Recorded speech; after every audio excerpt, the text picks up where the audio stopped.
نحمدہ ونصلی علی رسولہ الکریم، اما بعد، فاعوذ باللہ من الشیطان الرجیم، بسم اللہ الرحمن الرحیم۔ عزیزان گرامی، ہم روزانہ کوئی نہ کوئی بات اچھی کرتے ہیں۔ اللہ تعالیٰ ہمیں اچھی باتیں کرنے کی توفیق عطا کرے۔ اللہ رب العزت ہمیں اپنا قرب نصیب فرمائے۔ اللہ رب العزت میرے اور آپ کے آقا محمد مصطفیٰ صلی اللہ علیہ وآلہ وسلم کی عشق عطا کرے۔ عزیزان گرامی، بغداد کے ایک شہر میں ایک تاجر ہوتا تھا۔ یہ کوئی واقعہ نہیں ہے، کوئی قصہ نہیں ہے، یہ ایک حقیقت پہ مشتمل بات بتا رہی ہوں آپ کو میں۔ بہت ساری بکس میں سے لکھی ہوئی ہے۔ تاجر کو اپنے مکان بنانے کے لیے کسی مزدور کی ضرورت پڑی۔ جیسے مزدور کسی جگہ پہ انہوں نے جگہ نہ بنائی ہوتی جہاں پہ بہت سارے مزدور بیٹھے ہوتے ہیں اور لوگ آتے ہیں ان سے مزدوری لے کر چلے جاتے ہیں، اسی طرح اس تاجر کو ضرورت پڑی اپنے مکان کے لیے مزدور کی۔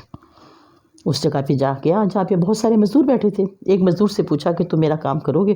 اس نے کہا بالکل کروں گا۔ کتنے پیسے لوگے؟ جی 4 درہم لوں گا، 4 دینار لوں گا۔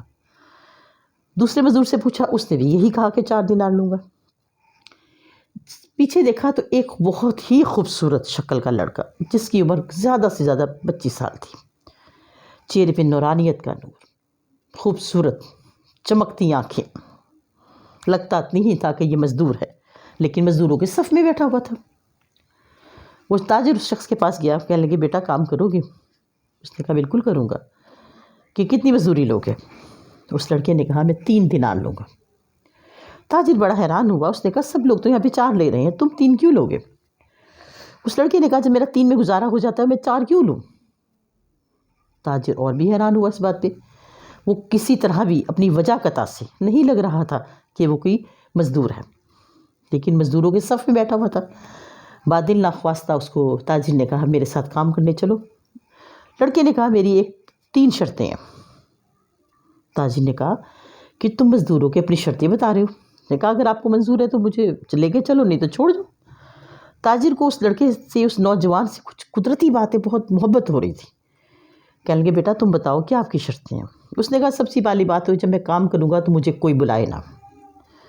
دوسری شرط میری یہ ہے کہ مجھ سے میرا کوئی نام نہ پوچھے، ٹھکانہ نہ پوچھے، اور تیسری شرط یہ ہے کہ جب اذان کی آواز آ جائے تو سمجھ لو کہ میرا اور آپ کا کوئی تعلق نہیں، کیونکہ جب اذان ہو جاتی ہے میں سمجھتا ہوں کہ بس میرے رب نے مجھے بلا لیا اور میں ادھر دوڑ جاتا ہوں۔ مزدور کی تینوں شرطیں تاجر نے منظور کر لی، اپنے گھر لے کر آ گیا۔ کام شروع ہوا تو اپنی بیوی سے کہنے لگا کہ دوپہر کی روٹی بناؤ اور اس لڑکے کو ضرور کھلاؤ۔ بیوی نے اس کے کھانا پکایا اور اس کو اپنے شوہر کو کہا کہ نوجوان کو کھانا کھا لے۔ جب نوجوان کو کھانے کے لیے بلایا تو اس نوجوان نے کہا کہ میں روزے سے ہوں۔ تاجر اور حیران ہو گیا۔ اب اس کی بیوی اور وہ بڑے حیران ہو کے دیکھ رہے اس مزدور نے 5-4 گھنٹوں میں اتنا کام کیا کہ 2 مزدور پورے دن میں بھی کام نہیں کر سکتے تھے۔ خاموشی سے اپنا کام کرتا رہا، جیسے اذان ہوتی تھی چپ کر کے چلا جاتا تھا، کسی سے بات چیت نہیں کرتا تھا۔ دوسرا دن ہوا، پھر اس کی بیوی نے اس کے لیے کھانا پکایا اور شوہر سے کہا کہ نوجوان سے کو کھانا کھا لے۔ نوجوان نے پھر یہی کہا کہ میں روزے سے ہوں۔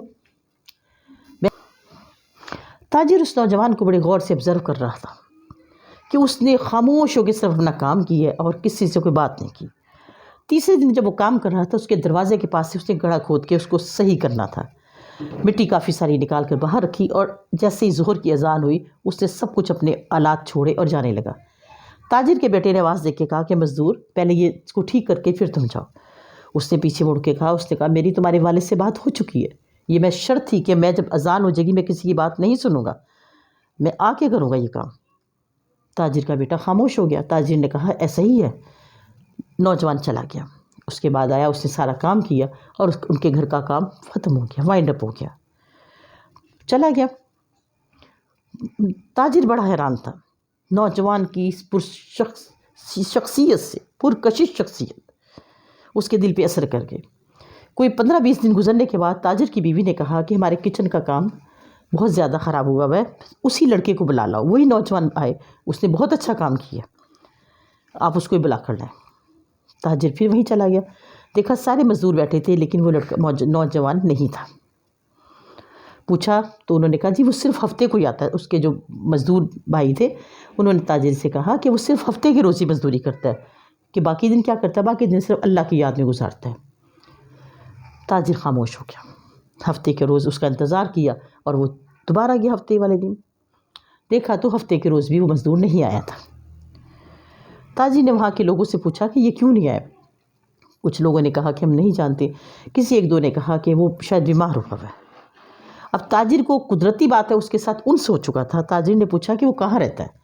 تو ایک آدمی نے کہا کہ فلانا قبرستان ہے، اس کے سامنے ایک بستی ہے اور وہاں سامنے جھونپڑی میں وہ رہتا ہے۔ تاجر اٹھا اور وہاں چلا گیا، ڈھونڈتے ڈھونڈتے اس کی جھونپڑی میں جا پہنچا۔ جو جا کے دیکھا تو وہ لڑکا شدید بیمار تھا، چہرے پہ نکاہت کے آثار، کمزوری کے آثار۔ بڑا حیران ہوا تاجر اس کو دیکھ کے، اور لیکن خوش چہرے پہ لگ ہی نہیں رہا تھا کہ اس کو کوئی خوف ہے۔ تاجر پوچھنے لگا کہ بیٹا آپ کو کیا ہوا؟ اس نے کہا میں بیمار تھا اور میں اس لیے مزدوری نہیں کر سکا۔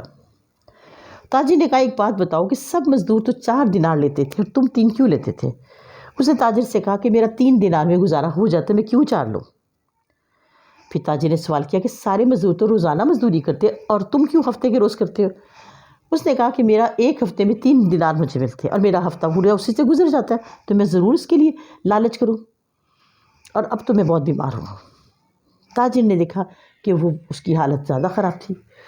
تاجر نے کہا بیٹا میں تمہاری کیا خدمت کر سکتا ہوں؟ اس نے کہا صرف ایک خدمت کر لیں، مجھے پتا آج رات کو میں اس دنیا سے چلا جاؤں گا، اپنے اللہ کے پاس حاضر ہو جاؤں گا، اپنے پیارے آقا محمد مصطفیٰ صلی اللہ علیہ وسلم سے جا ملوں گا۔ میرا ایک کام ہے کہ یہ میرا ایک چھوٹا سا صندوق ہے، اس میں میرا کفن رکھا ہے، آپ صبح کو آنا اور مجھے تدفین کر دینا۔ اس کے بعد اس نے اپنے تکیے کے نیچے سے ایک انگوٹھی نکالی اور اس تاجر کو کہا کہ یہ انگوٹھی اپنے پاس رکھو، جب مجھے میری تدفین کر دو تو اس ملک کا، اس علاقے کا جو بادشاہ ہے، بادشاہ وقت ہے، آپ کو پتہ ہے وہ بادشاہ وقت کون تھا؟ وہ بادشاہ وقت ہارون رشید تھے۔ ہارون رشید یہاں سے گزریں گے اور تم نے اس سے یہ انگوٹھی ان کو دے دینی ہے اور یہ کہنا کہ یہ آپ کی امانت ہے، آپ کو واپس کر دی ہے۔ تاجر ساری باتیں سن کر بڑا حیران ہوا، اس کا دل نہیں چاہ رہا تھا وہاں سے جانے کو، لیکن اس سے وہاں سے جانا پڑا۔ اس نے انگوٹھی لی، جیب میں ڈالی اور آ گیا۔ رات بڑی بے چینی سے گزاری۔ صبح اٹھ کر گیا تو دیکھا وہ نوجوان مر چکا تھا۔ اس کے چہرے پہ ایک نور تھا، اس کے چہرے کے نور سے ایسا لگ رہا تھا اس کی جھونپڑی جگمگا رہی ہے۔ اس نے وہاں کے لوگوں کو بلایا اور اس کی وصیت کے مطابق اس کا کفن نکالا اور اس کی تدفین کر دی۔ تدفین کر کے اب اس کے پاس اس کی ایک امانت تھی جو اس نے پہنچانی تھی۔ بادشاہ کے پاس پہنچنا کوئی آسان کام تھوڑی ہوتا ہے، خاص طور پہ کسی عام آدمی کے لیے۔ تاجر نے وہ انگوٹھی لی اور وہاں جا کے داخلی دروازے پہ جا کے کھڑا ہو گیا۔ ہارون رشید اپنے تمام سپاہیوں کے ساتھ اپنی پالکی میں وہاں سے گزر رہا تھا۔ اس نے کوشش کی آگے جانے کی، لیکن اس کے پیادے اس کو جانے نہ دے۔ بڑی کوشش کرتا رہا لیکن اس کے پیادے اس کو مار کر پیچھے کر دیں۔ تب اس نے چیخ کے ایک اپنی انگوٹھی نکال کے کہا ہارون رشید یہ دیکھو، یہ آپ کی امانت میں نے آپ کو پہنچانی ہے۔ جب اس نے امانت پہنچانے کا نام سنا ہارون رشید نے، اور اس کے کان میں اس کی چیخ کی آواز سنے، اس نے لوگوں کو کہا کہ اپنے پہرے داروں کو کہا، اپنے گارڈ کو کہا کہ میری بگھی روک دو۔ بگھی روکی، اس تاجر کو بلایا، اس کے ہاتھ میں انگوٹھی تھی، اس نے انگوٹھی بادشاہ سلامت کو دے دی، ہارون رشید کو دے دی۔ ہارون رشید انگوٹھی دیکھ کے پوچھا کہ آپ کے پاس کہاں سے آئی؟ اس نے کہا ایک نوجوان ہے، اس نے مجھے دی تھی۔ نوجوان کہاں ہے؟ یہ تو مر چکا ہے۔ ہارون رشید بگھی سے چھلانگ لگا کے نیچے اترا اور زمین پہ گر کے دھاڑے مار مار کے رونے لگا۔ اب وہ سب لوگ حیران کہ کون ہے وہ نوجوان۔ اب ہارون رشید نے اس تاجر سے کہا مجھے اس کی قبر پہ لے کے چلو۔ تاجر ہارون رشید کو اس کی قبر پہ لے کے چلے گا۔ اس کے ساتھ سارے سپاہی بھی موجود تھے، اس کے حلقہ باب بھی موجود تھے۔ ہارون رشید اس قبر پہ پہنچا اور قبر پہ گر کے رونے لگ گیا، چیخیں مار مار کے رونے لگ گیا۔ جب اس کو رونے سے کوئی تسلی ہوئی، کچھ اس کا دل ہلکا ہوا، تو تاجر نے پوچھا کہ اگر جان کی امان پاؤں تو عرض پوچھوں آپ سے کہ یہ لڑکا کون تھا؟ ہارون رشید نے کہا یہ میرا بیٹا تھا۔ تمام لوگ یہ بات سن کر حیران ہو گئے، اور خاص طور پہ تاجر کی آنکھیں پھٹی کی پھٹی رہ گئی۔ اس نے کہا ہارون رشید آپ اتنے بڑے بادشاہ اور آپ کا بیٹا ایسی فقیرانہ زندگی گزار رہا تھا؟ ہارون رشید نے کہا یہ بچپن سے ہی ایسا تھا، اس نے میری بادشاہی کو لات مار دی، میری دولت کو ٹھوکر مار دی، اس کو اپنے اللہ سے عشق تھا، یہ بچپن سے ہی ایسا تھا، اور تھوڑا سا جب بڑا ہوا تو گھر سے نکل گیا اور مجھے سمجھایا کرتا تھا کہ ابا جان یہ بالکل بے وقت چیزیں ہیں، یہ ہمارے آخرت کے لیے نقصان دہ ہیں، یہ ہمارے جہنم ہے، یہ آگ ہے۔ یہ اس کے دماغ میں بات آ چکی تھی اور وہ گھر سے نکل چکا تھا۔ اور ایک فقیرانہ زندگی، گمنام زندگی گزار رہا تھا۔ تاجر یہ باتیں سن کر بڑا حیران ہوا۔ ہارون رشید نے اللہ کے آگے گڑ گڑا کے دعا کی کہ یا اللہ مجھے معاف کر دے، میرا بیٹا تو اتنا بڑی ولی ہو کے گزرا ہے۔ عزیزان گرامی، یہ قصہ بڑا خوبصورت ہے، میں جب اس کو سنتی ہوں یا میں اس پڑھتی ہوں بڑے میرے دل پہ اثر ہوتا ہے۔ اللہ رب العزت ہمیں بھی ایسا ہی نیکوکار انسان بنائے، اللہ تعالیٰ ہمیں بھی اپنا قرب حاصل کرے، اللہ رب العزت ہمیں نیکوں میں شمار کرے۔ میری آج کی ویڈیو آج اتنی ہی ہے، انشاءاللہ نئی ویڈیو میں نئے حقائق کے ساتھ، نئے قصے کے ساتھ آپ کے ساتھ ضرور حاضر ہوں گی۔ پھر چلتے چلتے وہی بات کہوں گی کہ پلیز میرے چینل کو ضرور سبسکرائب کیجیے، لائک کا بٹن دبائیے۔